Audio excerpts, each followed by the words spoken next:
join us to pledge allegiance? Pledge allegiance to the flag of the United States of America and to the republic for which it stands, one nation, under God, indivisible, with liberty and justice for all. First item is approval of the agenda. Motion? Second. Motion is second. Any discussion? Additions, corrections, subtractions? Nothing? Okay, all those in favor? Aye. Okay. Next item is minutes for approval. 11/11/2019, public meeting, regular. We also have to approve the minutes for 10/28 as well. I don't see those. Sorry, those minutes. Where are they? Last week. They were last week. We We tabled that? We tabled it because we didn't get a chance to review them. They were in our packet. They were in the packet. Look out right here. No, you didn't? They were, but I pulled mine out of last week's packet. Okay, you want to do the 28th first? Right. Back to the 28th first. Okay, we table that. Someone move to take it off the table? I would move, we remove from the table the motion to approve the minutes of October 28th, 2019. Second that. Okay, what's the second? Discussion. They were perfect. Seeing Oh, none- other than, Yes, Bob. on the third page, it's just a placeholder. And no name for a lot of them. And, I had a question. That a lot of questions. Sure. I'm just wondering if, the dumpsters are in the office, that price. I believe that one was pickup. If it We have to pick it up? If that was the one in Pennsylvania, It doesn't say, it just says Northeast Industrial. I don't remember where that one, off the top of my head, I don't remember where that one is. Okay. But the last one we picked up, we bought, we picked it up. Okay, I'm just curious. Anything else? No, that's it on that. Okay, all those in favor, signify by saying aye. Aye. Those opposed, motion carries. The public minutes, meeting for the public minutes on November 11th. We have a motion on that. I have one thing, second paragraph on the bottom, it says select board vice chair Jim Lee. That was actually me. That's right, you, I have it highlighted too. That's all I found on that one. And, Anything else? Not, all those in favor? Aye. Carries. Now on to the select board minutes, November 11th. the only correction I found was, Nancy Trudeau's last name is spelled wrong in 3 places. Yes, it is. It's Trudeau. Phonetically spelled instead of essentially. I have- Then I didn't find anything. Okay, I have one other correction of my own. Having to do with the purchase order to HP Fairfield, $5,500, all were in favor, the motion passed. I'll change my vote on that to negative. Read that, please. I corrected it. I suppose I should know that.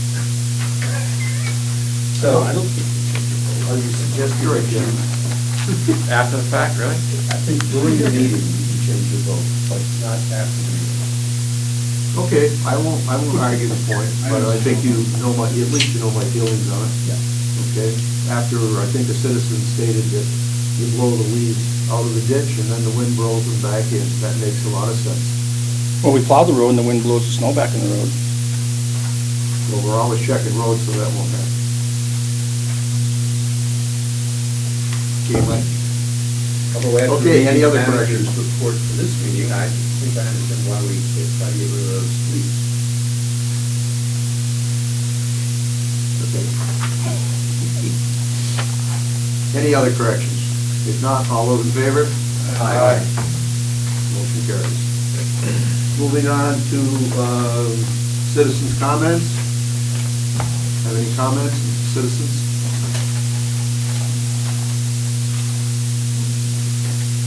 Seeing none, hearing none, we'll move on to police update. Chief? Okay, y'all got a copy of the report. I did get an update on that very last page, and I'll explain why. It's in reference to the cash back from the state. They made extra errors, so we'll go over that. So looking at the calls for service, we're pretty consistent. You know, we had 376, just 10 off from the month prior. Nothing really stands out. It's all pretty, except the only thing is it's probably going to kick in more. We're probably going to show an increase in accidents as the winter progresses. Any questions on the service calls? Nothing. Criminal arrest, we stayed about the same. We always average between 11 and 15, so we got 12 this last month. Nothing really stands out there.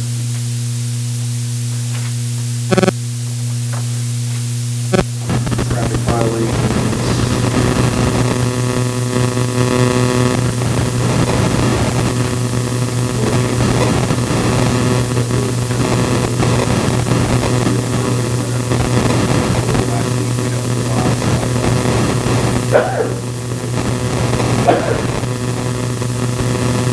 So if you look at that last page on the original report, when you look at what it gave you on the revenue, Municipal sent us a memorandum stating that they were having difficulty producing adequate report collections. Town detail for a new case management system posting and website report that was producing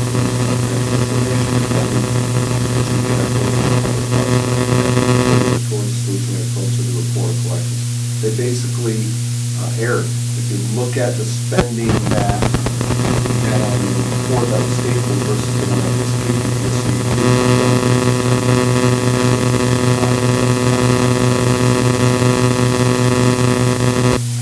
That's probably the first time I ever realized it when All four numbers are bigger. Yeah. And we haven't gotten October back, so. So that was it, and I can leave a copy of this letter, put it on file for this, explaining the, I just had that one copy there. Just for our records.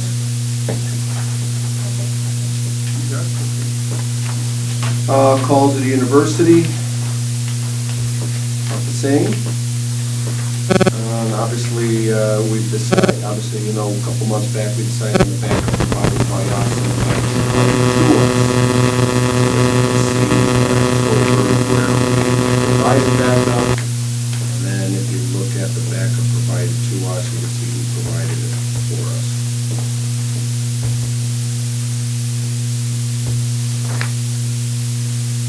Hey, Chief? Yes. For the October backup to CPD from Fairhaven, does that have any correlation with the 6 cases that you had at intoxicated persons? Oh, you mean at the university? Well, I didn't say where it's at, just as 6 people. It's a possibility. Some on the weekends, if we have off-campus parties, a lot of the officers in the area will come support us for them. I have to look on each of those cases and see what they exactly were. So vehicle report, I haven't had any issues of any complaints from any of the operators.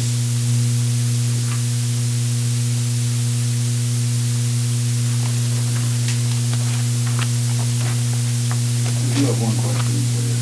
Yeah.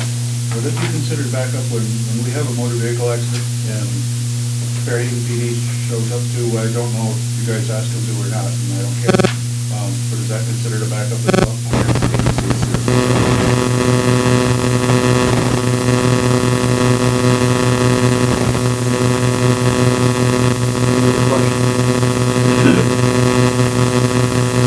Thank you.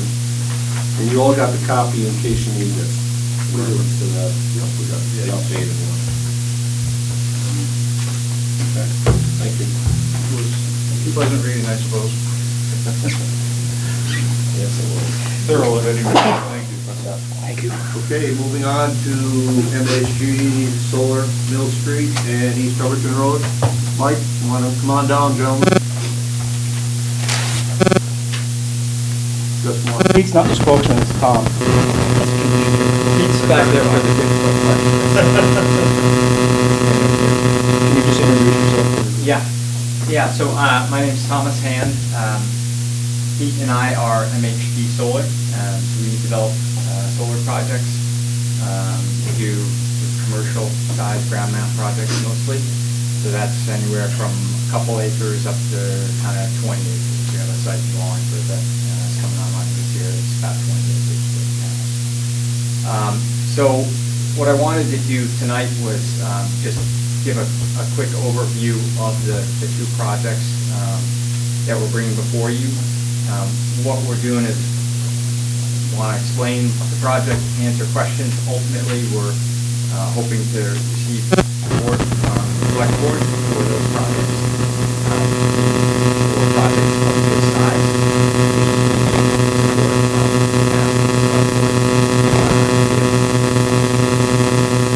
so maybe I'll start the Hubbardton Road project. So that site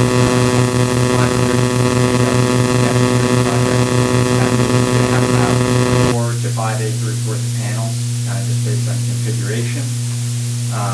That site, as you'll see, I think, yeah, you've got photos there. So when we are looking for sites, really what we're looking for is to try to make all the pieces fit together. So the major ones for us are proximity to infrastructure as a starting point, so roads, transmission lines, power lines, and then also how flat is the site, does it have trees on it, things that, can you build a project there, physical characteristics of the site. And then also very important is sort of the community aspect. Is it visible? How visible is it going to be a nuisance? Those sorts of things. So for this site, if you've got photos in there, if you go, don't mind, just point you guys to the site plan, which would be, I think it might be to the back there. Is this one? Maybe it's the first one. Yes. Thing, the green thing there? Yep, although I think you've got the Mill Street one there.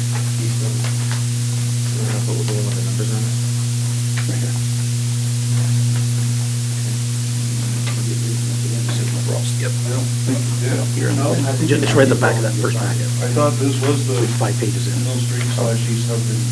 This is Two different projects. East Upton Road, two different projects. Two different projects. Yep. So where's the East Hubbardton Road one? Yeah. It's on the bottom. Is that? It's still in there? Exit There, five. essentially. So, do you know where RMG Stone is? We do? Yep. So it's one of their fields. Oh, okay. Okay, You're yeah, right. there is one picture.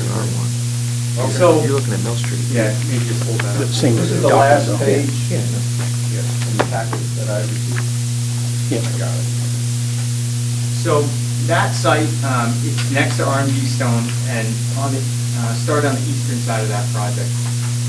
The southeast side is kind of a straight line. That's a GMP 3-phase line that runs right through there, runs up over 4, runs along the project to the building. That's how they get their power. So we're, if you think about location of the project, we like to be near a line like that, because that's where we're going to deliver our power.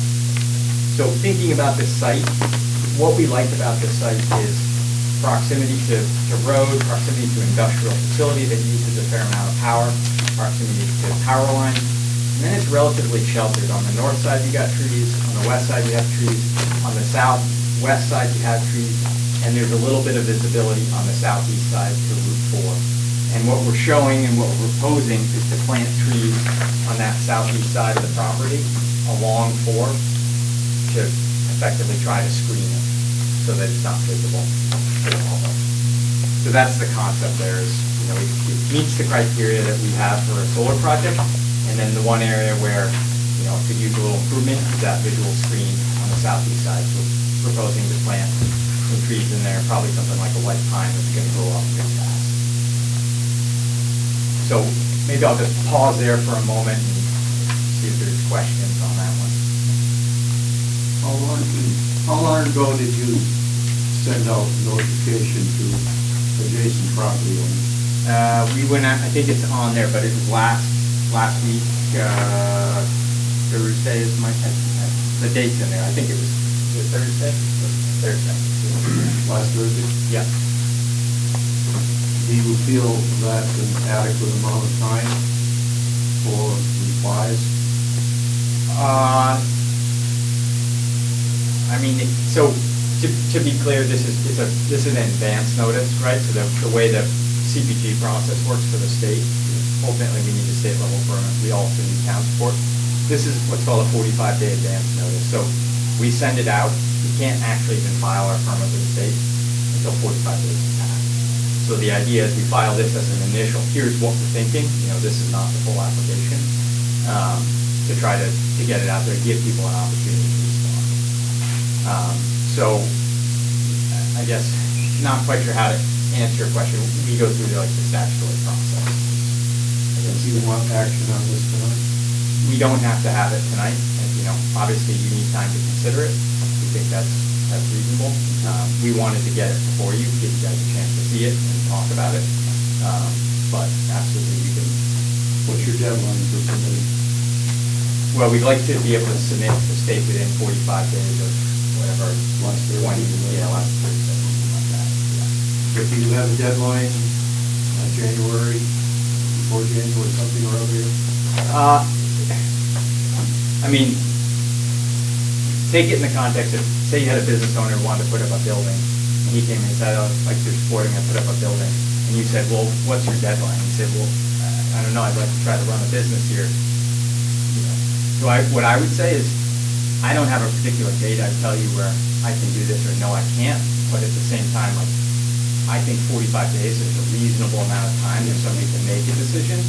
So all I would ask is that, if you tell me you need 36 days or 47 or whatever the number is, I think that's reasonable, but I would just ask for some reasonable amount of time to tell me yes or no.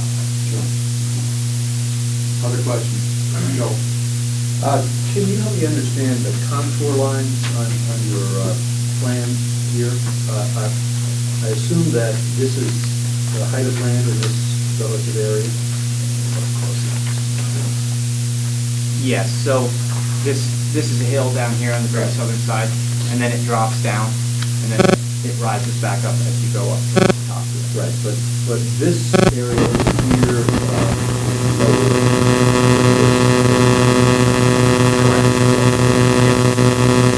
Yeah, these trees here are, 60 to 80 feet tall in there. and when you talk about the southeast side, can you show me where you intend to plant trees?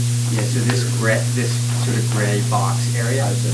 Yeah, and ultimately, you can see there's some trees in there and on this side.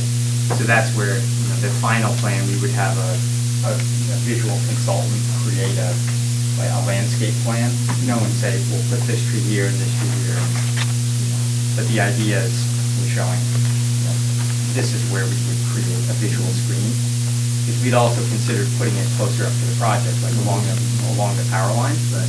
But getting it closer to the road, from what our visual consultant said, will create a better screen, closer to the viewer as opposed to farther out in the distance, and also allow us to plant trees that will grow tall and fast, whereas if you get up close to the project, you wouldn't really want a tree to get too tall, because then it would interfere with the power line in the project. And does this hill south of the project provide much screening for the project? Yeah, so everything directly south, that hill is quite tall. There's also trees on top of it. So this southern hill fully screens the project. You can't see it at all from the south. The only angle you can see is if you're coming from the east on Route 4 and look at a diagonal up through that slot. As Green Mountain Power gives you guys a blessing, because we're always hearing, oh no, the market's flooded, we're not taking on any more new solar arrays. Is that not the truth? I mean, if you guys are looking. No. It's not. Well, so every place on the grid is different, right? So there are absolutely spots within the electric grid where you can't put in more projects. Okay. When you go kind of rough, just generally speaking, you go a little bit north of here, and it's pretty much flooded. It's flooded, okay. From here down to Pollitt, just kind of roughly speaking, the Castleton substation. This project is already in the interconnection queue. We went to GMP a couple months ago, and so we've been doing studies. That's the first thing we do. So there is space for this project and for our Mill Street project at the Castleton substation. And then as you work your way south, Pulteney Substation, South Pulteney Substation is full. Pulteney Substation has some capacity. Pollitt has some capacity still. So that's one thing that we track very closely. And that information is public. It's on Green Mountain Power's website. When we go looking for sites, if there's an area that's full, we skip right over that. What number are you in the slot? We were told like the solar array down behind Florida got slot 1. The one behind Dollar General got slot 2. Do I assume you're going to got slot 3 and 4 in order? You know what I'm talking about? Yeah, I mean, I don't remember the exact position on some of those projects ahead of us, but Yeah, I mean, some of this with the Sandlot Solar project, some rules have changed as well. So when you guys were hearing about that, one of the big issues was the first Q project in the old rules had to pay for the upgrades to do them, and then there was this free rider problem. And so, you know, we were a participant in that market. The rules have changed, and we're actually supportive of them now, where every project that is on a substation has to pay a fee fixed for the upgrades. So it sort of Spread it those out. costs a little bit. So where you are in the queue is a little bit less important than when you guys were hearing about that topic earlier. Okay. That being said, based on what we know of available capacity, I think we are probably the majority of the remaining projects from this area south. We've focused most of our efforts really in the Slate Valley and trying to really grow our projects out from that same concept of finding willing landowners, add value to the land that's underutilized, and trying to screen projects. So you see where a lot of our projects are. They're not necessarily in, you know, where if I just let Thomas go run free, we may be right at the substations, right? Like just from an electrical standpoint, we're really trying to make that matrix work of where's a good spot that still works. So we probably are the majority, the back end of the queue at most of these substations, but it doesn't affect viability the way that it did 6 months ago. Okay. We set a fee and we can just bake that in, and we were already pretty conservative in our modeling. But hope that answers the question. Sure, yeah, it clears up a lot, yeah. And when I was, in my head, I was sort of jumping ahead to where we are today, you sort of explained where it was 6 months ago. So when we think about capacity now, we're really thinking about the capacity of the available line, how many projects on that line, and then also substation. So the actual nameplate rating of substation, how big is it? Can you push power through it? And Castleton substation is reaching, going to be pretty close to capacity after these projects. Any other questions? Back to you, Joe. Chairman, I have a vague recollection that the town created an economic development area in that approximate site. Is that true? I think you're right. Yeah. But I see in the proposal that the properties is owned by Bretton Brook Properties. So does this fall within the economic development zone that we created?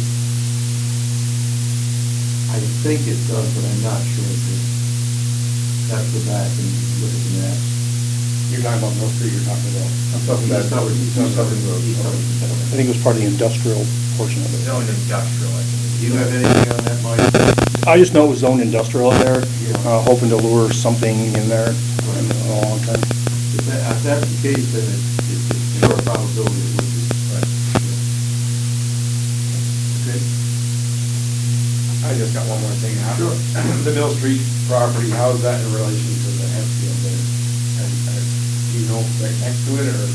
It's hard for me to tell on the map. Yeah, should we switch, you want to switch over to that one? Well, No, let's finish this. Oh, okay, you want to do one side at a time? Okay, okay, all right. Dick, anything? No, No, I'm okay. Now you want to go to Mill Street? Okay, so, Mill Street, similar project size from a footprint perspective, 500 kW. Again, access to roads and power. You've got power coming in to the town well there. And then you obviously have the road coming across the river there to the town well also. The parcel there is about 29, maybe 30 acres in size. And we're looking at using, I think you said up to 6 acres, sort of from the fence line in, so panels, it can be 4 to 5. Tucked in the northwest corner of that parcel, driven by really two things. One, the river, from a wetlands perspective, you can't be near a river, but also there's floodplain and what's called river corridor now, which you guys are probably familiar with. So the river corridor extends quite a bit out into that field. So that's part of it, pushed us to the north half of the field, all the way across. The hemp is on the eastern half of the field. And north, all the way up to the road. The The hemp full half. Okay. Yep, the full eastern half, draw a line right up the middle. So that number 2 is not really where you're gonna put. So that too is showing just where the photo is taken from. Oh, okay. So the idea is to allow you to sort of think about where you'd be looking. You guys are gonna be down in this area. Yep, so the Not here. northwest corner. Okay, yeah. Northwest Northwest would be here. quarter, sort of. Yeah. Okay. And there should be a set plan there as well. Yeah. There is. So, yeah, that site, the river sort of pushed us to the northern half, and then when you think about visibility from the road there, the eastern side of that field is significantly more visible than the western half. Western quarter. Western quarter is tucked up towards the trees. The road is at a higher elevation. You've got trees along the road, and just the way that sort of topography works, it's pretty well screened. There's a couple little spots if you were driving east and you really craned your neck around behind you, you could see it. Yep. So you'd be driving this way, and you kind of have to look around behind you to see a portion of it there. And from the other side, if you were heading west, that section of highway is tilted banked, right? Both sides are turning. So the southern side is a little bit higher than the northern side there. So that helps a little bit. And then you've got some trees as well. So overall, that site is fairly well screened just naturally as well, which is why we thought it'd be a good site. Anything else to add on that site? Kind of the main points of it. Okay, questions, Zach? Nope. Yes. Yeah, just one, and it's actually probably not even relevant to you, but I'm gonna ask you anyway. We've had at least 3 occasions in recent years where vehicles have come off this highway, gone straight, they're going down that hill, and they go just keep straight, going. and they go between the guardrails and those rock ledges, and over that embankment, down into the woods next to that field. Okay. And on all 3, in at least 2 of those 3 occasions, it was much easier for the wrecker driver to come in and access it from that field Yep. to get the car out of it. Sure, yeah. Heaven forbid we ever need to put an ambulance in there, but I can see that Yep. need arising at some point possibly. But it seems to be a favorite place for cars to leave the road. So my question to you would be, Yeah. is it still gonna be possible to get in there for emergency services if we need to? Yeah, so, I mean, it's kind of I know you didn't see this one coming, so. yeah, no, I'm gonna flip to the map if I can. Find it here. I have mine out. Traffic would be heading away from our project. Yeah, Side they would come off the road, would right? probably wind up about on the eastern end of your project. Yep. Yeah. But it's coming downhill, right? Yeah. And passing the project to the right, and road cars are going kind of continuing off straight this way, right? Yeah, they come straight towards your project, but they, if I'm looking at this map, they wind up right around the northeast corner of your Yeah. project. So, And I've had 3 of them in the last, I mean, it doesn't happen often, but right. in like the last 10 years, there's been 3 of them. Yeah, so we're required by the state of Vermont to do a 100-foot setback from the traveled portion of road, essentially the edge is blacktop. You have to be 100 feet off that minimum. And then we also have to do a 50-foot setback off the property line. I think in this case here, those are pretty much the same spot, because I think there's about 50 feet of distance just based on the map Well, from. if you're 50 feet from the state's fence, Yeah, which has been cut twice that I know of as recently as 2 weeks ago. That's So, probably yeah. why I bring it up, it's still fresh in my mind. We were Yeah, there sure. 2 weeks ago.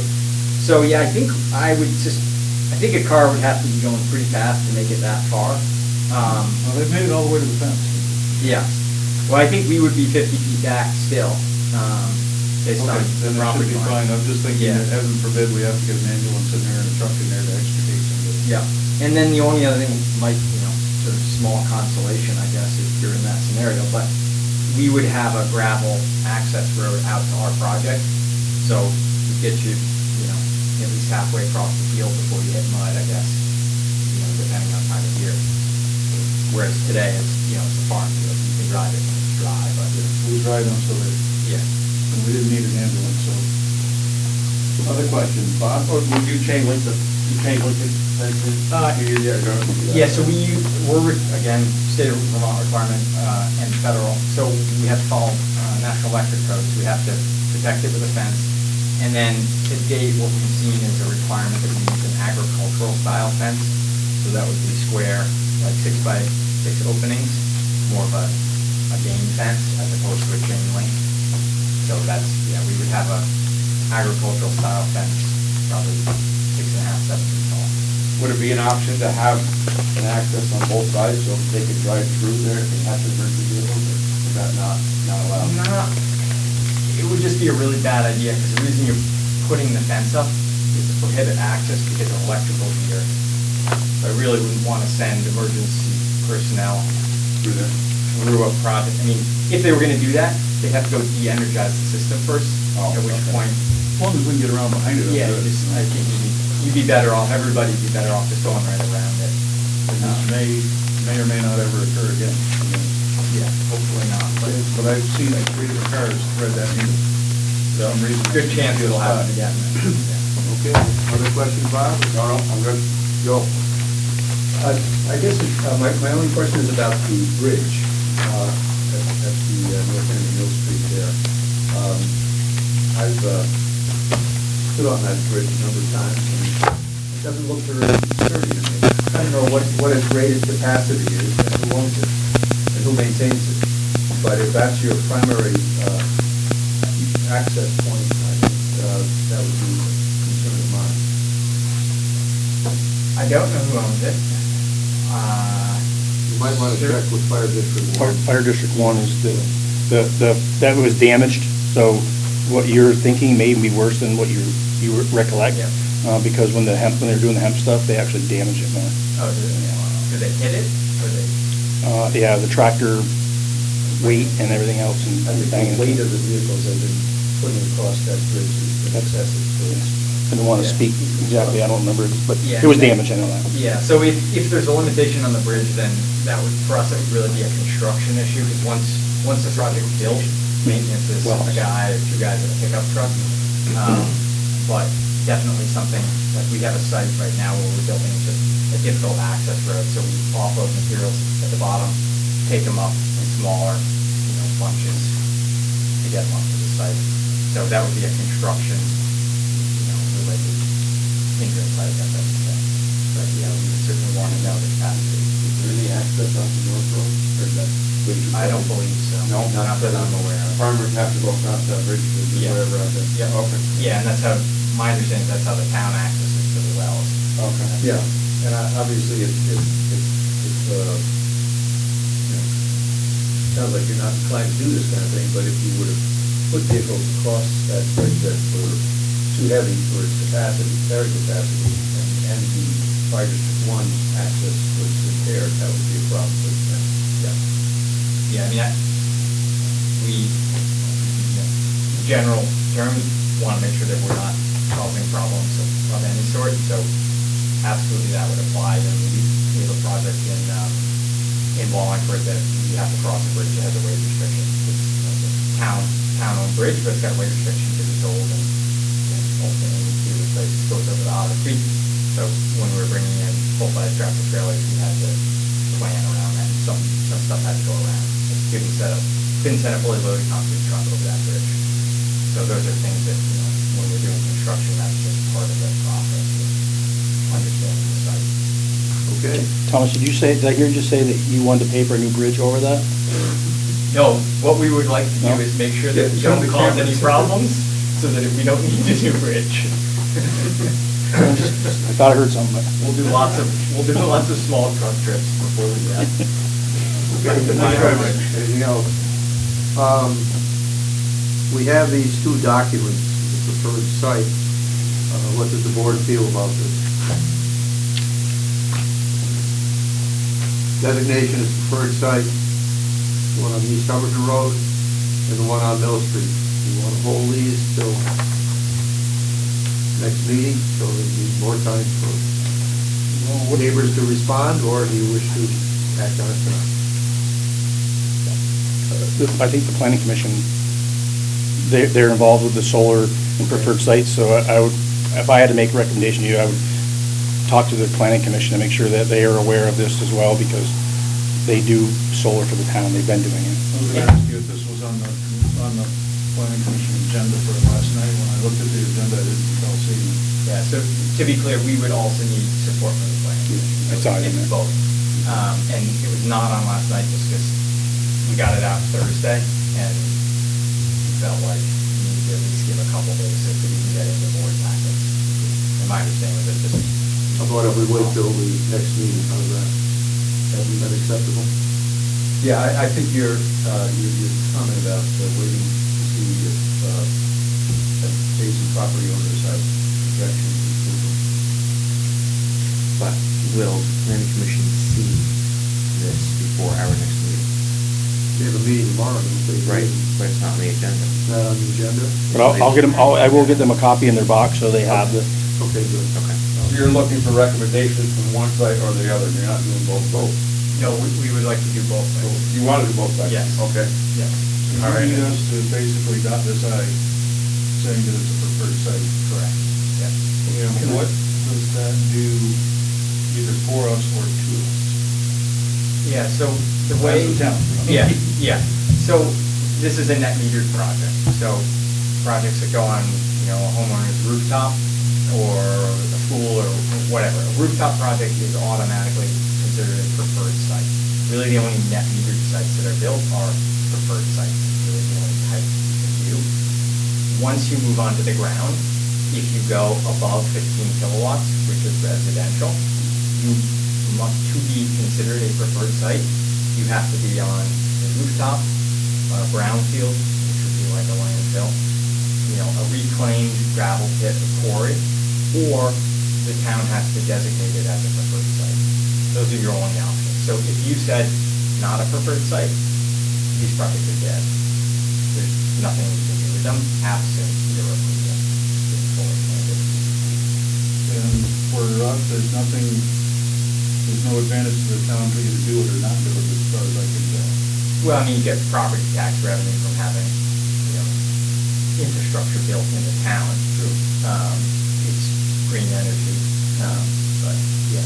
I'm just being devil's advocate here for a Sure. second. Yeah. And Fair it question. actually doesn't cost the town anything either, right? No. There's no liability on our part if we No. do this. Okay, I'm done. Okay, we're all set. We're going to hold it over till the next meeting, and you'll get something to the planning commission, and maybe they can get something back to us. Be helpful.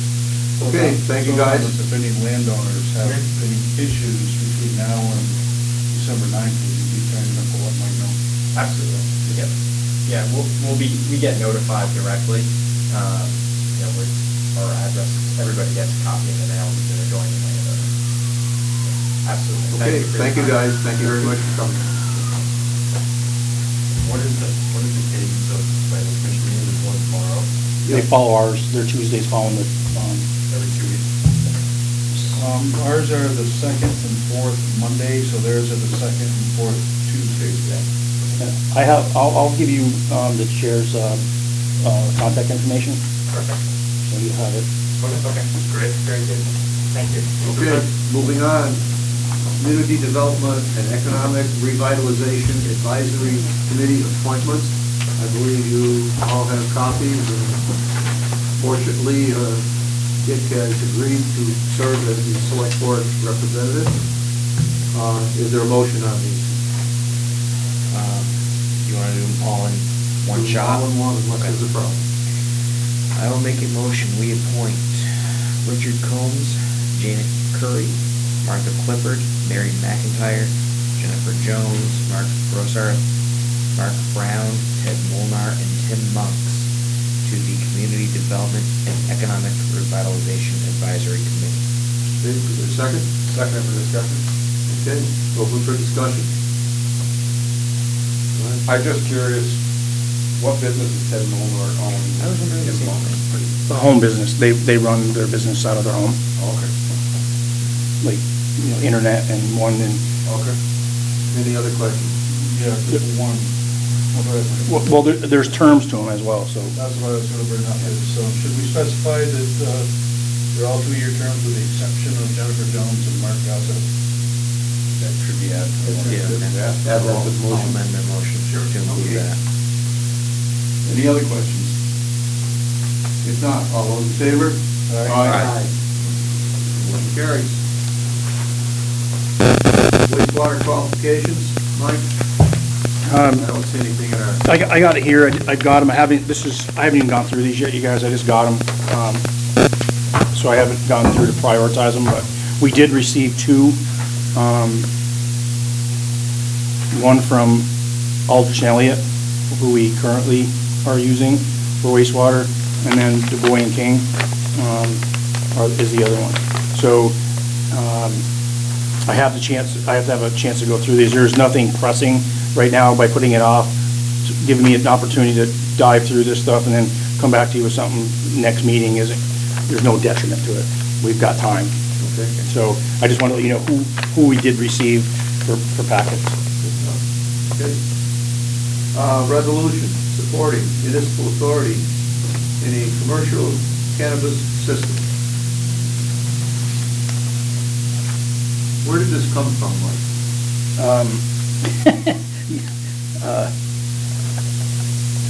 They came to Karen, and when I was out last week, From where? I don't know. It looks like it's from the Vermont League. It's, I know that the Vermont League was talking about this the last meeting we went to in Killington, so I haven't read through it, but that sounds to be true, what Joe just said, from VLCT. And it says, whereas the 2019-20 VLCT municipal policy calls for any legislation legalizing commercial cannabis to address the impacts on municipalities, school populations, first responders, municipal regulations, and budgets. So this answered the question.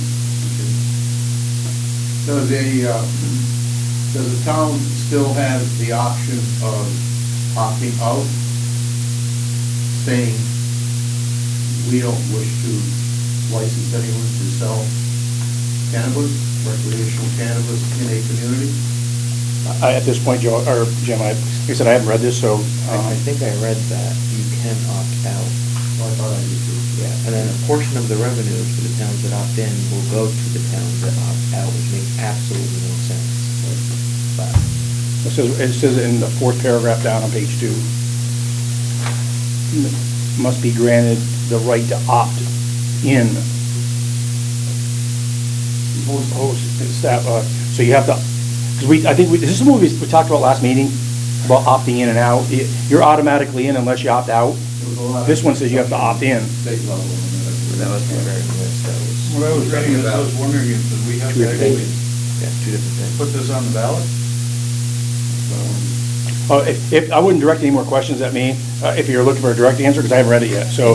Well, that's an honest answer, at least. Yeah. I got a lot more questions than I do answers on this. When I was reading this. Well, you can throw your questions at me, I can write them down, or you can email them to me if you have specific ones I can follow up on for you.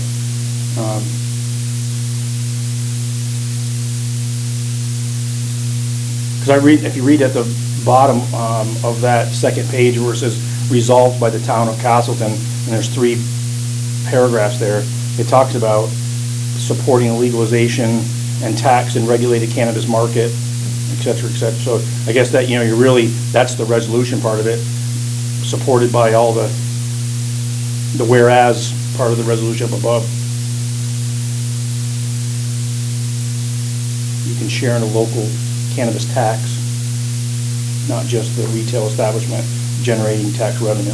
Number 2 addresses what you just said, Yeah. that doesn't really make sense to me. No, doesn't. We opt out, we still get 30% of the profit. Yeah. Why not just opt out? How does that work? Yeah. Well, it doesn't exactly say that. It says that if you True. don't host the facility, you still get a portion of the tax Yeah. revenue, that's true. It doesn't address the question of towns that have opted out.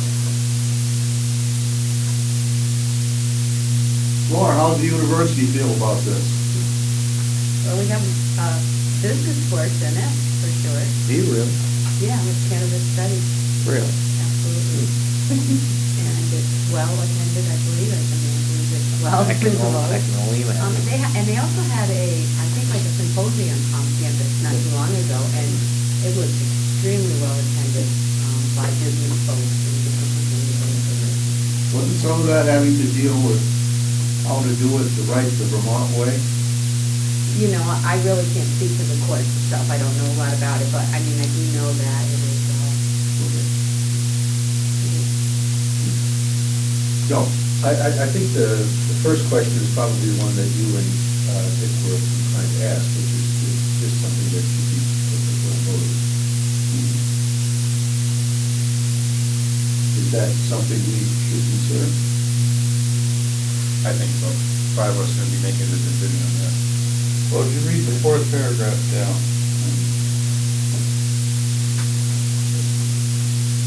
the voters in the cities and towns must be granted the right to opt in to hosting cannabis establishments within their community.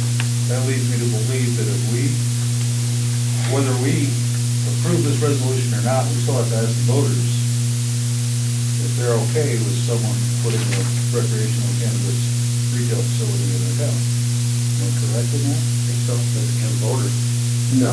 No, I'm I not. mean, that's a whereas phrase, which has no binding authority. It's just a preamble authority to the resolution. It may be what we personally think, but I don't think any legislative body has established that as necessary. Yeah, I think the only thing to find is a resolution about it. But I still agree with Bob that I think this is the kind of thing that people may have very strong feelings about. No one especially knows that we're going to be discussing this tonight, even though it was, vaguely referenced on the agenda. I think putting this before the voters is a good idea. I do too. Definitely. So what's the timeline? Does anyone know what the timeline is going to on this? Do we have time to digest and manipulate and sleep on this, or do we have to do this soon? Nope. I'm just speculating, but I believe this is being done in anticipation of the next legislative cycle. So we have till January to make a decision. Says the bill will be taken up again when the legislature reconvenes in January. But I guess we don't have time to figure out the vote in March. Not really. Yeah, well, you know what, we still have time to get it on the warrant. You can get on the warrant, but, yeah, but they're already gonna be talking about it in the legislature. They're gonna, they may start to talk about it when they. They should have seen Senators this. among Sure, they them. will spend a lot of time talking about it last legislature session. Jim, Yes. why don't we let the Economic Development Committee take a look at this too? Get their thoughts, and the planning commission, then, we can make the final decision before January. You'd have a rep from the planning commission on it, you have a rep from the select board on it, plus the people you disappointed, so. Yeah. Let's make sure that the planning commission sees this as well. And perhaps we could make a decision on whether or not to approve this resolution in December. And going forward with asking the voters their opinion on the cannabis retail facility in town in March. Maybe I'm making this up as I go. Or something along those lines. Now, what's to say that we could opt in, and then depending on the vote in March, just don't sign off on any dispensary permits, if you will? What's to say you couldn't do that? That way, we're still collecting revenue. There's nothing in this resolution that commits us one way or the other. Right. I think that it did probably definitely come from VLCC. It appears that what they want to do is to guarantee that some revenue goes to the county. That's basically the way I read it. Instead of all of it going to the state. Which I'm Yeah. sure they'd like to collect. Or to put it, I'm sure that may be the principal point. The title of this is Resolution Supporting Municipal Authority. Yeah. So they want to give a voice to municipalities on these matters, we can get to that.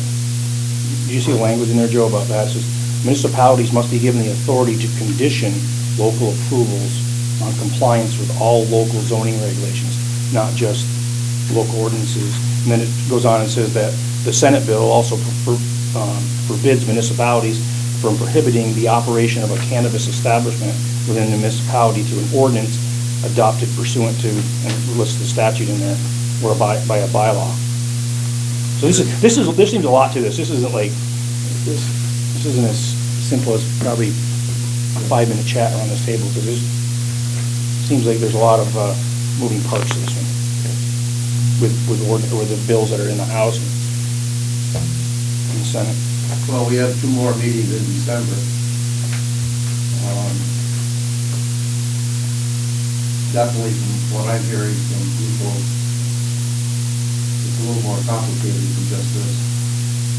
One time to consider it, I think and at certainly minimum, get citizen input. I think at minimum, we need to think about this and get it better published so that we can discuss it again. Anyone who is concerned has knowledge that it has been discussed and they can come and talk about it. And I also think that we should have it looked at least by the planning commission and get their opinion on it as well, because they need to buy in on this too. I'd like to reach out to the state reps too and get their intake on this too. I'm sure they know more about it. That's not a bad idea, though. Okay, anything else on this? No? No, on to some heavy things. Town report cover. It appears there are 2 choices. One is the Castleton Day, and the other is the Recreation Summer Sailing Program. Yes, Joe? I'd like to recuse myself, Mr. Chairman. So noted, thank you.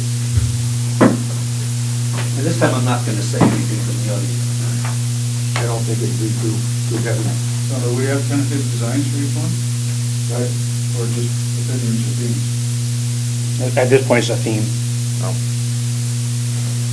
Probably both have merit. I kind of emotionally attached to either one. Either one? Where did these 2 come from? Probably Karen. I don't know if she talked to, I think she talked to you about one of them. You made a recommendation, Yeah, I made one, but it was Yeah. archaic. like 60 years ago. It had happened, not quite. It had happened in the previous years. Yeah. So that was just a suggestion. Yes, Joe? Having promised not to say anything, I'm going to make a liar of myself. I'd also like a photo of the chairman to be considered, given the special recognition he deserved and won this year. Thank you, but the chairman has respectfully declined. Has Denied. already been proposed. What if we got to? Remember what He's one vote. Remember what Calvin Coolidge said when he was back in your American history? No, we don't. If nominated, I will decline. If elected, I will not serve. Oh. He allowed himself to be photographed many times. All Those in were place. published. All in place. All right, what do you want to do with this? I'm not emotionally attached to either one, so. Is it possible to put both of them Want to do a on split there? screen? You got half and half? That thought occurred to me. There you go. Why not? Why not? I would go with the quality of the image, whatever that is. It'd be nice to see that, yeah, but it's Not seeing the image, now how soon, you need a decision like tonight, all right? No. We've got about 30 days. Well, why don't you have a couple of possible images you could show us for the next week? Oh, see, I got homework on that one. I just let Mike choose. I'm not choosing. Well, none of us are, emotionally attached to either of the 2 options. What's the problem with half and half? I kind of like that. Have a little bit of both. Well, they're both at the same place. Yeah. So you got Crystal Beach, it will be a theme in both of them, so I could put something together that shows one, I'll do a combination and one of each. But I'm gonna need some photos from somebody that was in the sailing program. Find somebody good. We'll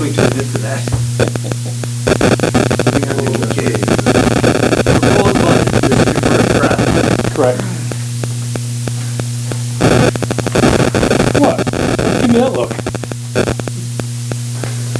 You got 10 minutes on the thing, so you better get started. This was just to give it to you guys, and I didn't know if you were gonna go over it, or... I was gonna answer any questions, that you might have, but but I wanna just make sure it was clear that in this proposed budget, the increases to salaries for employees is included. The 14% increase to healthcare is included, along with FICA or any of our insurance stuff. Some of it was pennies. It didn't really have much of an impact at all, but 14% of healthcare obviously had a tremendous impact. And we're talking about $15,000 on that, the change between last year's and that 14%. But all of the the bargained pay increases for ASME are in there. I did put a 3% pay increase in there for the full-time non-union employees. Taking a look at the percentages for the police department and for the ASME employees, we're talking upwards of 3% anyway. And I think that was fair to include in that to you guys presentation is 3% for the full-time non-union and a 2.5% for our part-time employees. That's included, What's it what? That's included? That is included. So I think all total, it was like 88,000. 2.7%. With, take into account what I was able to do was look back at historical data on all of our infrastructure and say, were we doing a good job predicting or anticipating revenues? Do we look at what we were spending for utilities? And one of the places, if you look at the town office, I mean, the budget was done when the town moved from the old infrastructure, the trailers and stuff to here, and this building is so energy efficient that we are a quarter of what we're budgeting, so I was able to chop that out of there. After today, you may have to put it back in. Yeah, you're right there. Well, there's no more snow outside because we melted that today by having the windows open. So I was able to chop a lot of it out. I went through, I did sit down with every one of the department heads, except for first response, because he level funded it and said he didn't need to meet because he didn't have much to tell me besides he wants to level fund it. But I did meet with everybody. We went through where the needs are for the town, like what's outstanding, what do we need to accomplish, and what's the effect if we didn't accomplish it. So that's reflected in here. You'll notice that the highway department, I did trim a lot of stuff out of there. Again, it was historical data that showed that we were just kind of over budgeting. And that's evident because 2 years ago we had a $289,000 surplus, and this past year we had a $189,000 surplus. So we were doing something really well, like saving and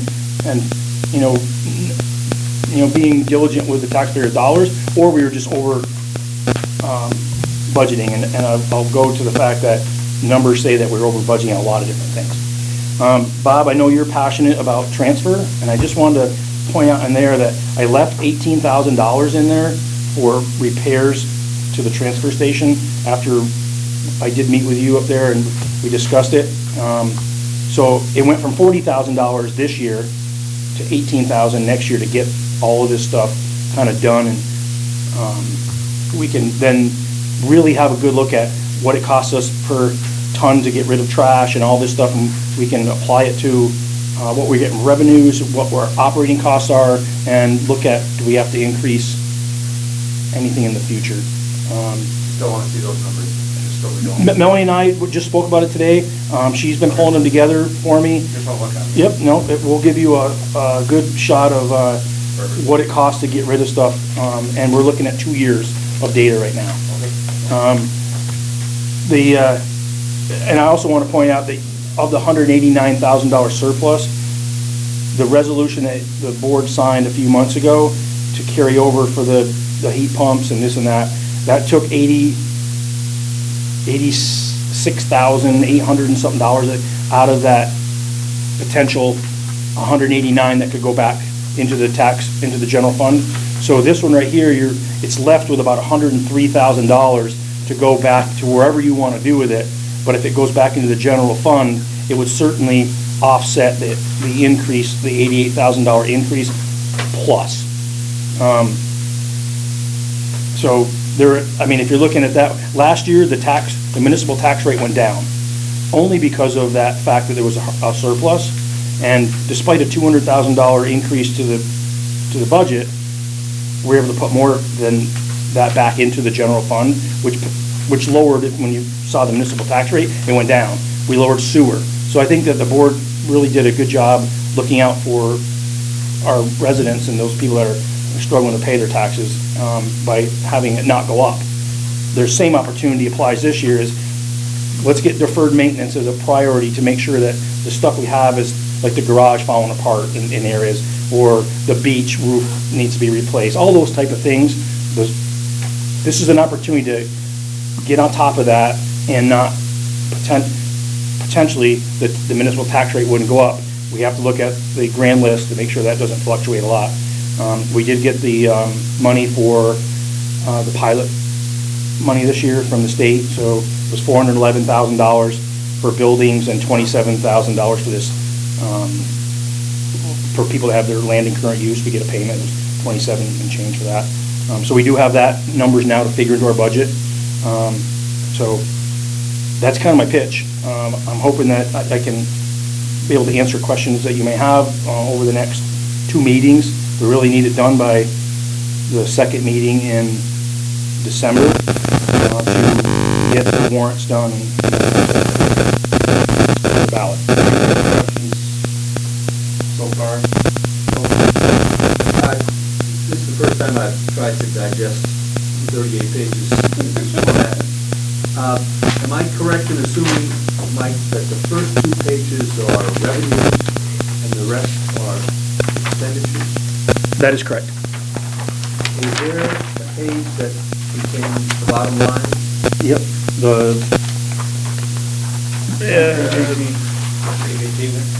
Page 18. It's in green on the left-hand side of the page. So I should say total expenditures. So this proposed budget would be $3,417,810, or a 2.7% increase over the previous year, or if you like numbers, at $88,714 is the increase.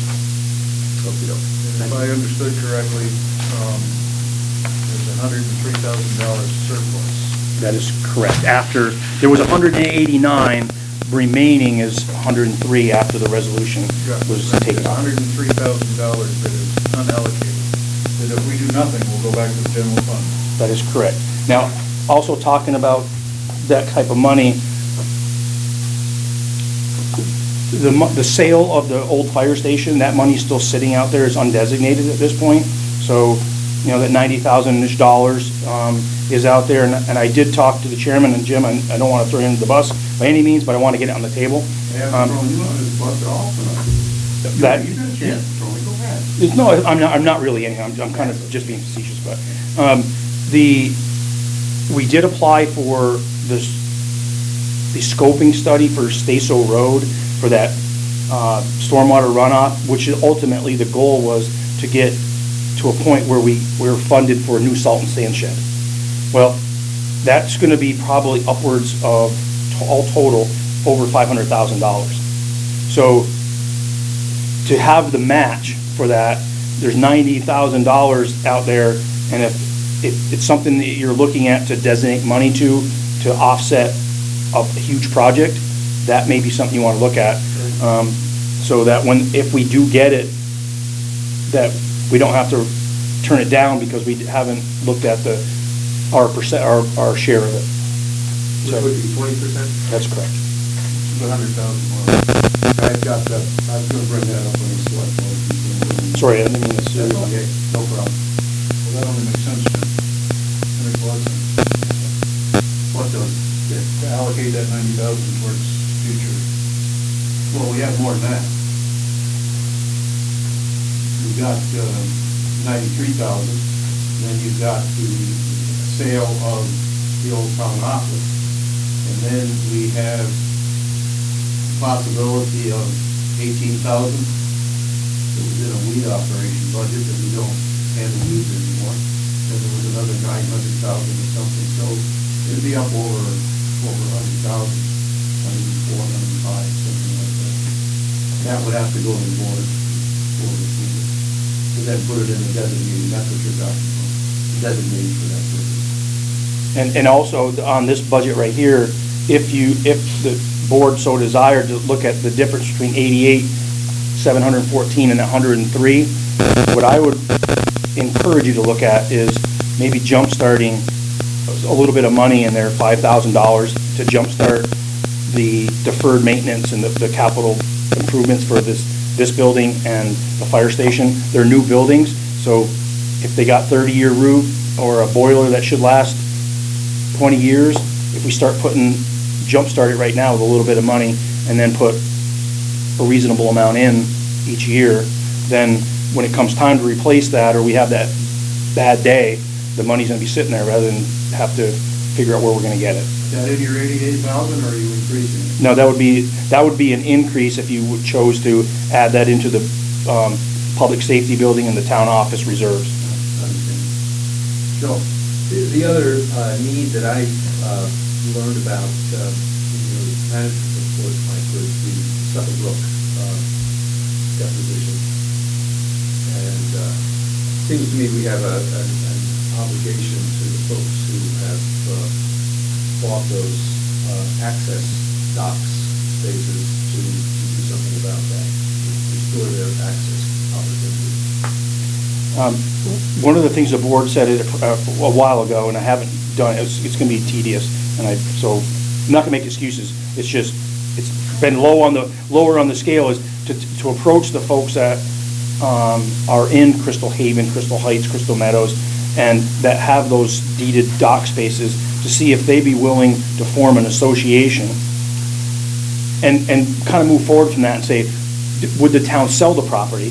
They buy it for $1, but the property's assessed, so they're paying taxes on that property and then they can file for their permits for dredging. They can charge their association members if they choose to do that, where right now we would pay for the permit and we would have to pay for the dredging, and it needs it. It's a horrible situation up there right now as far as what's being choked off at the end of Sucker Brook. It's forming its own ecosystem. There are people that have dock spaces that you can literally probably walk on the moss and the growth there, and it's costly to get that, for the town to fund that. That would be astronomical, for one, and two, what can we get from the state if we apply and go through the grant process? But I think the LBA needs to be part of this as well, or buy into this. But there may be grant money out there for this dredging, because dredging is expensive. But that's what it needs. I mean, Laura Dukalekis from the state was there, FEMA was there, and they said, absolutely, it needs to be dredged. But why we didn't get any kind of consideration from FEMA was we couldn't prove how much sediment and deposit was made from that April 15th storm into that area. There was no way. Well, then they went back and showed us aerial photographs from 2009, that far back, moving forward in time, and said, looks like the town has done nothing to solve your own problems, because you could see that sandbar forming going out. It goes 300 yards out to the lake. And what I'm afraid of, after watching a pontoon boat go across it and just throw up dirty water, was people that aren't from around here go water skiing, and because it's a long ways out from the shore. They go through there and the ski hits the bottom and they fall, they're going to be almost hitting like ground, because the water's that deep out there. Well, was your initial proposal to consider selling that land to all individuals who have access and rights to use it? Because right now it's not being taxed. It's our land. Right. But they pay for the access, they don't pay for the taxes of land. Right. Is that what you're suggesting? Yes. Okay, all right, got it. And then they can when they form their association, if they want to divvy up a lot or move someone around. Right now, we don't move anybody around because it's been in deeds to move somebody off from their spot. For us to do that, that's gonna be a lot of time and money spent doing it. And if they had their own association, they could do what they wanted to within, I mean, the town would have to put covenants on it so that they can't build, something up there that you don't want, but they could at least manage the property. We pay to mow it right now. And clean it up and file for those permits to dredge because remember that guy that came in here who had a permit and the town, the board said no. And it was on him, the whole dime was on him. And that wouldn't have provided any relief to Sucker Brook because it was on the other side of the land, but still, they could apply and do what they wanted to do, and manage that property. And the town gets the tax revenue rather than a $30,000 per property assessment. Basically, right now, if you have a dock space, you value your home has increased the tax assessment by $30,000. Okay, want to move on, and anything else quickly on this tonight, preliminary budget? You're going to keep fine tuning this, right? I am, but I'd like to hear anything you have so I can go back and be able to have discussions with you. And you said start at 0. I said I'm shooting for 2.5 as a realistic number, and I just am struggling to get it below 2.7 at this point. So you're working on it. Every day I kind of pick up, but I didn't want to change this after I gave it to you and not talk to you about it and then have versions flying around. And Sure. So you're receptive to any board member coming in and talking with you prior to the next meeting and so on. And if necessary, we can always have a special meeting to just discuss budget if we have to. We can always do that. But let's not push it to the wire. We don't have to. Let's not push it to the wall. Okay. Thank you, Mike. thank you. Manager's update.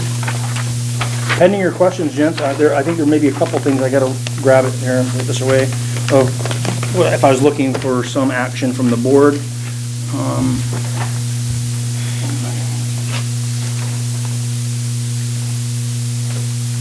have a question on number 2 on page 2 related to transfer station policies and procedures. Based on what I've heard, I think I'd be interested in that. Okay. That was the private haulers in that list. So we've had the only private hauler that we have come in and talk to you guys. Now it's, how do you want to move forward with that one? I think you should put it on the agenda and provide us with a copy of that policy again. And we should discuss it and make a decision next meeting. All right. What do you think, Jim? No problem. I don't think we want to, isn't the chair of the Slate Valley School Board coming? On the 9th, That's the next meeting. yeah. I don't anticipate this will take very long. Okay, all right. What do you think? I just don't want to keep loading up on that. No, it won't take long, no problem. All right, what else, Mike? Well, there's some good news out. I got a call from Allison today for Kevin Mulholland's sister, and her message to me was, I didn't talk to her, I listened to her message, that they're willing to have Beldens come in and excavate that private water line, and that if it's broken, that Belden will fix it. If it's not broken, they'll pay for the cost of it, because that's the only thing that's holding us up on phase 1 of the sidewalk project. So if I can be able to get that muddy waters cleared, the state would be forever grateful so that they could actually complete the project. And also, I've already been approached by a couple members of the town saying, I've heard that, there's a sidewalk going up Route 30 and along Route 4A to complete that, and the town's looking at putting in sidewalks down the village, but what about from the corners to Rooney's? Where there's an argument that can be had about, there are folks down there that have mobility problems that are in the road with wheelchairs. They can't ride on those dirt paths, and there's no shoulder there, so they're literally riding in the road. So I think that just to put it to you, out to you guys as a select board is, I wouldn't want to forget that small section of Route 4A that has a need as we move forward with these sidewalks and plans. This is something obviously the the Community Development Committee can take a look at. But we're applying for a lot of grants lately, and with that comes a match. And are we putting enough money away to pay for our portion of the match? The answer right now is almost yes, but there's this one for the stormwater on Staso Road, the answer is no. So we have to look at that one. But as far as the project for Route 4A and South Street, if that were to come to fruition, we have the money there. That's based upon a cost estimate. There was a general cost estimate that we were given, but it's a plan for this much money. So I think that we looks like next year we could get this phase 1 of this project done. And Mohammed doesn't lose both his access points, Bird Real Estate doesn't lose it. There are some signs that are probably gonna get whacked though. If you look at where the Not New Auto, their signs are in the state's right of way, so the state will, we know they did it from this one, they're gonna say, guys, you gotta move your signs back. Fences, I talked to Wenda Bird, they measured their fences, they know they gotta probably move them, but those are more innocuous stuff than losing a driveway cut or something like that, so. Just wanna make sure, Jim, we applied for 3 Better Roads grants, I put it in here, there's a 20% match on that, but we're covered as of right now, unless something happens, where we're stealing money out of the highway carryovers and stuff to pay for the early winter or the bad spring. I did give you guys a kind of a breakdown of what it costs to put salt in those trucks. And I'm glad to see the F1 people that show up tonight. And then the LBA, yep, that's it. Pending your questions, I'm done. Any questions? I lied to you. Joe? Well, I don't have a problem with this, this is the first I heard of it, I was supposed to look into dealing with the glass, you never said anything about that. What's that? Dealing with the glass up to the train station. I mean, I don't have a problem with it, Nope. It just makes it sound like I've already been asked and. No, I asked Tim Gilbert. I asked him. You got my name there too. Yeah, well, there was two different people, but I asked him first, and he didn't decline. So he is working with Chris Forrest, and they are gonna come up with something to provide to the select board on the glass to be able to get rid of that stuff. I mean, what are all the other towns doing? They just putting it into recycling? Mm-hmm. That's not. We know we're paying on that. Yeah. You don't wanna do that. But Jim, I was remiss, the animal control ordinance that you guys had asked for, I made the changes, they're here. I did go through the statutes and looked, I made some changes to definitions as, like, whatever it said for what's domestic animal or pet, the language that was in there was almost what's in the statutes now, but over since 1980 or whatever this did, they changed it a little bit, like, so I made the changes so it reads whatever's in the statute, because shouldn't go against the statute on a term, like feral cat versus whatever else, like, there was a couple different things in there that they talked about names of animals. Domestic cats, ferrets, and ferrets are now only apply to the European ferret, so when I make ferret owners mad, but anyway, I just made the language match the thing, and there is some, this was a copy from a PDF to a Word document, and there's still a lot of funkiness I've got to get out of it, but if you approve this as of the last page, it's an amendment, effective, so I read the statute, and it says that 60 days when you adopt something, but it sounds like the town's already adopted an ordinance, they're just making an amendment, so I made it effective 14 days from now, that way it talks about posting it in public places and before it becomes effective, so we will get, if you agree on this tonight, then we will get this out tomorrow and get it posted all over the place, so we need a 14 days. A motion on that? I would move that we approve the revised animal control ordinance that the manager has submitted. Second.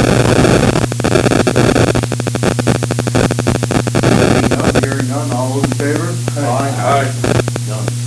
Thank you. Okay. Are we on to select board comments? Zach? Pass. I don't think I have anything,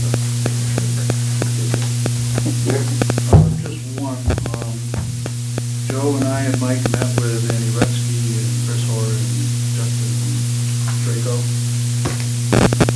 This morning, for what is most likely our last mediation session. We have tentative agreements on 100% of the contract. So there is a copy of that in your mailbox as of now, unless you've already gotten it. So if you can look it over. Now, Joe, I don't know, because I just got it now, the language that we had called in question today has not been changed in that agreement. Correct. So the only thing is, I call your attention to one thing, in Article 31, we're going to change it from increasing the pay scale 2% to what's implementing what's in the Appendix A. It's a technicality, but it protects us from somebody insisting we give them a 4% raise instead of a 2% raise. Yes. So, Page 22. so you can review that at your leisure, and all going well, we should be able to ratify that on the 9th of December. Sounds good. Anything else, Joe? So, I just want to say that I did get a message back from Chris. He called me.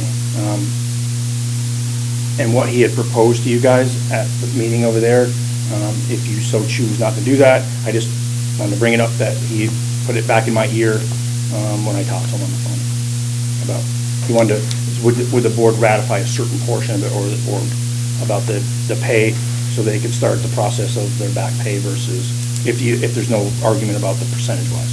So, but he wanted me to bring that up again. I'm not comfortable recommending that the board do that. I'm not either to agree on the form.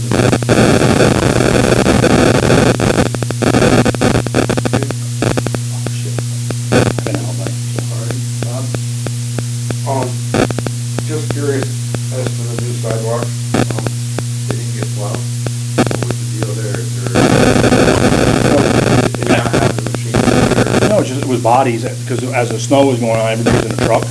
And our people that were going to do this, that one of them can't start till 1 December. No one expected we were gonna get snow this early, I guess, but at least we didn't, we hoped we weren't gonna get it. And then Scott Welch, who is one of our sidewalk plow guys, was hunting, he was out of town. So at the time so the next day I got him out there, but the day that it happened, and as far as the one down in the village, I've addressed that with him about there was a complaint that the sidewalks down in the village weren't touched at all. And I did get a response and said, we're X amount of people and we have to cover X amount of roads, and when do you want us to do all this? They were in those trucks for 13 hours that day. And for me to go, hey, it's now, 7 o'clock at night, I want you to go down and do that, so. Well, that's fine, but it stormed on Veterans Day 11, and those sidewalks didn't get touched till well after the storm, that week after. I checked it. What, you talking about the new sidewalks? I'm talking about the new sidewalks, yeah. I didn't know if there was a problem, did they have to cure it, you can't have a machine on there? No. But you're saying it's a health issue. It was at the time. But once these guys get back, it shouldn't be. We got 3 guys now. 2 of them have committed to plowing sidewalks. And the other thing I told them not to do is don't plow a sidewalk, the dirt ones right now, because it's so soft. We're just gonna tear the living bejesus out of it. So let's just. What do we have? Do we have a skid steer that we can? We have a skid steer with a snow blower on it. Snow blower. Okay. And it rips the lawns up, and it throws all of that debris onto people's lawns, and I just wanted to avoid that. So we're gonna run that from the town garage all the way out across the rail tracks over to here. They trailer it They down. just trail it down and just park at the 4 corners, park here or whatever, and then run down through it? Yep. I just do. Yep. Okay, I got a question. What you said. Didn't our regular full-time operators do what Bob's talking about? After they did the plowing, the next day or so, they would plow the sidewalk, move sidewalk. Are we now bringing in extra people to do the sidewalk? I hired the winter help, so they're there for, like Scott Welch has been doing work for us for all summer. He's a part-time guy, so on storms, Paul can call him in. So what I didn't want to do is what happened now is like wait a day and a half or so to get to the sidewalks where these guys can come in when the snow lets up and go get them taken care of. This is all within your budget? Yeah. Jim, come on, give me more credit than that. I just asked the question. Yes, I asked the question. absolutely. We're hiring extra people. Well, we're hiring people, but we're not employing them on an everyday basis. They're not all sitting around up there waiting for it to snow. We're calling them in as we need them, but we needed those people to be able to get stuff done. Because basically, Pat Travers, we never hired behind him, so that 29 and a half hours, because I can't find anybody to work it, I had to piecemeal it together with part-time people. Okay. Any other questions? Did we ever come to a resolution that Chris being by himself on Tuesdays, Thursdays? Yeah, he's not supposed to be up there anymore unless Paul absolutely needs somebody and he goes up and deals with Chris one-on-one and not say, I'm taking him, like, what's the impact here? So, I mean. I just going by what Chris said, I only have Corby on Saturday. I've been alone every Tuesday and Thursday since August. That's what he told me. Well, what I would say, Bob, and I'm not gonna start throwing employees around on camera, what I would say is, if you would love to come in, I can show you their pay records and show you where the shortfalls are. I'm just going by what he said to me. I know. I mean, don't throw me under the bus. Well, I'm not. I'm just saying, if you wanted to visually. He was alone that day when I was there. He was clearly alone. I kind of freaked out. And there's a couple days he's alone up there, but you know what? When Root worked up there, he was up there a lot. Sometimes they are, but it's not the norm. Okay. Well, he came across as being the norm. Yeah, it's Since not. the girl left in August. Yep. the lady worked. And I have Ryan up there on Saturdays.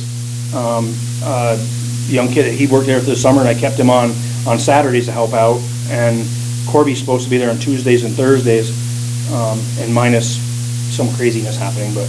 Not helping Paul out, I think he's been helping. Correct. Yeah, Okay, any other questions? When I went up there on Tuesday, there were 3 people there. Was it? Okay. Well, we go for Corby and the girl, and No girl up there. Well, if there was, she was visiting, because we didn't hire anybody. She's been gone since August, so. there wasn't the girl, it was the young guy, what's his name? Ryan, he's on Saturdays. He was there too. On Tuesday. Okay. And then, Chris, I assume was there, I didn't see Chris. Any other questions? The only other thing I have is to just repeat what we talked about earlier, and that is to consider asking the voters for approval to transfer the undesignated money from the sale of the old town office and the old fire station to a designated account for seed money for the salt and sand. You might also consider transferring the unused both weed harvesting money. That's another consideration. There's 18,000. How much was the town office? That's what I want to do. What's that dollar amount? What was it that I sold for? What's the town office, isn't that in the 80s? The dollar amount from the town office sale. Oh, yeah, 70 something, I think. 74, 75. I lost track of that. So it's almost, so you're talking about close to $20,000. No, it's not that much. And that hasn't been spent yet. No, Almost the envelopes. 10, 74, 18, and then 90. That's. yeah, it's a little over 100. I looked at it this morning, I think it was like 104,000. Yeah, but I mean, the 90's the fire station, 74 from town office, and 18 from the weed harvest, and that's close. Unless it's in another fund, but it wasn't shown. Oh, okay. Well, let's, On the sign. I think your idea is a good one, so Yeah. let's do some research on this. Jim, can I have an alibi? It's budget related. It was rolled up, so I didn't see it. We got a notice from NEMRIC, which is the program that we use for payroll. All of the tax assessor uses it, Nedra uses it, Margaret uses it. For many years, it's been cheap. It's gone from $900 to $1,460, and as of a letter dated 19 November, it's going to $5,000. And Why? of course, I knew that one was coming, so I'm prepared. Everything's going cloud-based. all this infrastructure change for them, it costs money. So everything's going cloud-based. Right now, like, I want department heads to have access to their budgets. I'm asking them to run their own budget, but I can't give them access to it because they're not tied into our server. So the software improvements, the conversion to new software, it goes from Fox Pro to .NET SQL software. Cybersecurity is a big one of hacking into these. If they hack our payroll system and all, it's just going to be a mess. And we don't have good cybersecurity. And that's why that computer that's in the front office, I was talking with Bill Krajewski. He said, get rid of that computer because it's got XP on it. It's not supported anymore. You don't have the protection. If somebody gets in that way into your server, because it's connected to the server. So I've got a computer now. It's going to get changed. And then they have to redo their website and all that stuff. So basically, we'd be adding about $2,000, $2,000 to $2,500 to the budget in there for next year. And the line, I can give you a line if you want to look at it on the budget, but it's an increase, and I don't want to switch away from Nemrick because everyone uses, they know it, and if we have to migrate stuff, I can just see all kinds of issues, paying our bills and people knowing how to use it. So I would recommend that we use Nemrick, and we stay with Nemrick, and we budgeted it in under these new changes. And like I said, it's been like 12 years, and there's been very little increases to the cost of it, so. All you have to do, Mike, is find some offsets. Stop. So that's an annual license fee? It is. Just find some offsets. Yes, Joe? This feels like an agenda item to me, okay? Not a manager's report item. I guess I wasn't looking for a decision. I wanted to at least let you guys know, and then we'll get it on the agenda to look at it, because I just want to kind of know what your thinking was. You want me to go out and find 3 vendors, because that's going to be almost impossible. So, but It's going to be a lawful easy to spend $4,000 or $3,500 in excess labor trying to figure out a new system. Okay, anything else? no, I'm sorry. Thank you. Okay, we're on to warrants. Ready? Make a motion, we approve warrant number 1125 for $112,394.35. Warrant 1121 for $5,546.11. Warrant 1114 for $29,495.89. Warrant 1121P for $15,035.42. And warrant 1114P for $14,879.40. Second. Okay, motion second. Discussion? Very quiet.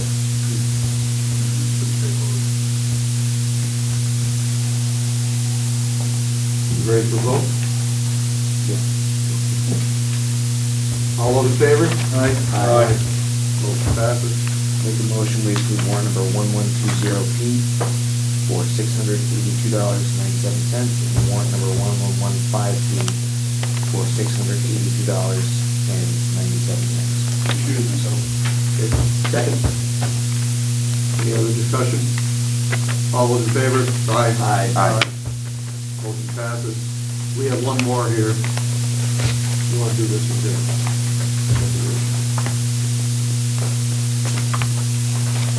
Oh, I can read this one. Good point. Yeah, I did want to say that this purchase order, my copy I had tonight, it took me a minute to figure out what it was because the handwriting was atrocious. Is that your handwriting? No, people can't read cursive anymore. I don't know. That's pretty cursive. It's not the issue of it's cursive, it's just not legible. Nah, I can read it. I didn't write it, but I can read it. Does it say stormwater and pedestrian, is that what it says? That's what those words mean, yes. Yeah, yeah. I had to look on the second sheet to figure it out, but yes. Okay, I'll make a motion, we approve purchase order 044219 to Sue Schreibman. Schreibman for Grant writing on sidewalks and stormwater for $2,500. Second. Motion is second. Any discussion? All those in favor? Aye. Aye. Motion passes.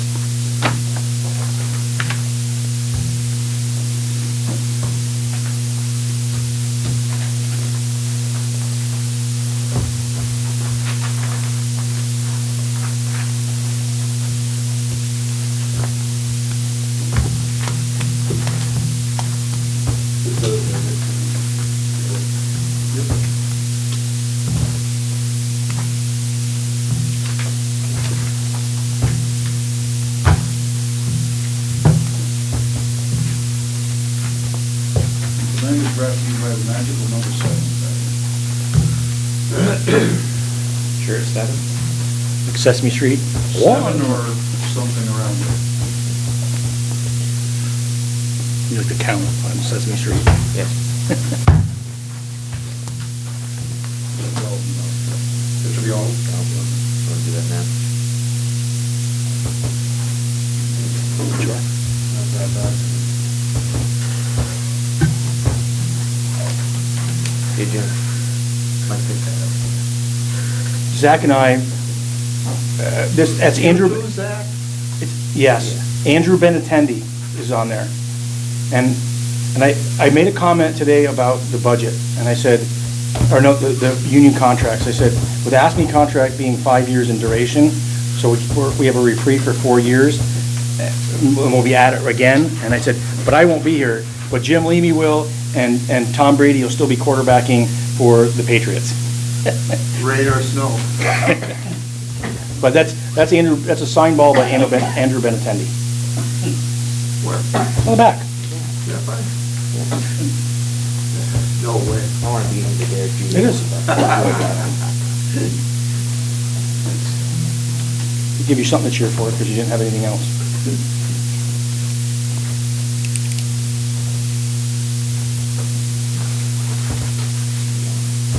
Eliza, you've been quiet. How are you doing?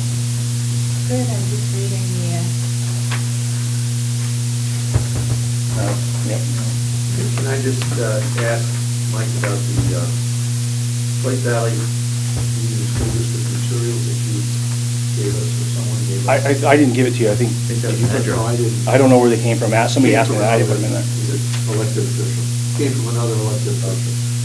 Nothing. Is this related to our guest next week, next meeting? Because she wants to talk to me about something, so I'm assuming that it's a precursor to whatever's in that. My birthday's on Thanksgiving, so we had a birthday party last night, and that person came to my house and gave me the cliff notes of all of it. That's what you want to hear on your birthday. Yeah, I know. Yay! Oh, God. Lucky, I'm glad. Did anybody go to this? I did. You did, Drew? Yeah. I didn't know about it until last night when I was reading my packet. Did you go to the walkthrough of the building, Joe? Yeah.